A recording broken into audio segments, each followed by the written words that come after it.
क्या इंसान अपने दिमाग से खुद को डरा सकता है?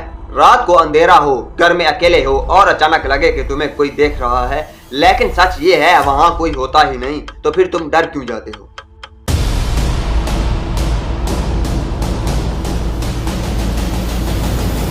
ये सिर्फ तुम्हारे साथ ही नहीं होता, हर इंसान के दिमाग में एक ऐसी पावर होती है जो उसे खुद से डरा सकती है, और आज हम उसी राज को समझेंगे। हमारे दिमाग का एक हिस्सा होता है जो इमेजिनेशन को कंट्रोल करता है, और जब अंधेरा होता है या खामोशी ज्यादा होती है, दिमाग खुद ही स्टोरीज बनाना शुरू कर देता है।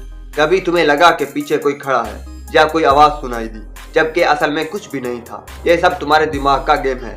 इसे सेल्फ इंड्यूस्ड फियर कहते हैं, जहां दिमाग अपनी ही सोच से खुद को थ्रेट महसूस करता है, और सबसे डेंजरस बात, जितना सोचते हो उतना ही डर बढ़ता जाता है। मतलब जो चीज तुम्हें डरा रही होती है वो असल में तुम खुद ही हो। तो अगली बार जब तुम्हें लगे कि कोई तुम्हें देख रहा है, रुक कर सोचना, शायद कोई और नहीं, तुम्हारा दिमाग ही तुम्हारे साथ गेम खेल रहा है। अगर तुम्हारे साथ भी कभी ऐसा हुआ है तो कमेंट में जरूर बताना। अगर वीडियो अच्छी लगी हो तो वीडियो को लाइक करो और चैनल को सब्सक्राइब करना ना भूलना।